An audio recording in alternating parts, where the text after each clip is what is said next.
Pride Month is over, so it's time to cover some straight movies here on my channel, which means we're covering Lawrence of Arabia, which is surely a straight movie, right? Surely someone would have told me if this super famous movie was one of the most complex portrayals of repressed homosexuality ever, wrapped in some of the most beautiful imagery you'll ever see and tying in a highly critical portrait of early 20th century British colonialism in the Middle East. Like, I would have heard about it if somehow this movie's central theme was about how this gay man was only able to truly express both himself and his affection for men in wartime, and so he increasingly feels compelled to do violence as a way to express freedom, and how because he also abhors the violence, it causes a cycle of shame for himself and his loved ones that destroys him. And speaking of that, surely someone would have said something this movie contained basically an explicit romance between Peter O'Toole and Omar Sharif, where Sharif is left crying at the end of it because they won't be able to be together. He is your friend?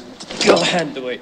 You love him? No, I fear him. Then why do you weep? If I fear him and love him, how must he fear himself who hates himself? Because they can only be together in wartime, and both of them realize that's not tenable, and in fact it's morally repugnant to do that, so now they're trapped by having to, in Sharif's case, be a politician and learn deception, or in O'Toole's case, be a romanticized figure of British power and live in repressed Britain, and how this deception would be a fate worse than death, but they also can't go around killing people perpetually. Surely I would have seen something about Alec Guinness, aka Obi-Wan, eyeing Lawrence constantly up and down, and there's no way this movie would have what's effectively a gay BDSM scene, right? Like, they wouldn't show Lawrence basically getting willingly captured and whipped while the local enemy captain strips him and caresses him. They definitely wouldn't have a mega close-up on the captain's lips while all this is happening. And then they wouldn't have the captain get slightly undressed and have a drink while he watches Lawrence get whipped. I mean, I would have seen it somewhere if this movie started off by showing Lawrence recklessly unaliving himself because of his alienation. I mean, that only happens in nearly all classic gay movies like The Lodger or The Children's Hour or The Invisible Man. And speaking of The Invisible Man, I'm glad they chose a straight-coded actor for Lawrence's boss. Surely it's not gay mega icon and literally the Invisible Man Claude Rains as head of what's basically the gay MI6. Lawrence certainly wouldn't flirt with Anthony Quinn to get him to go to war.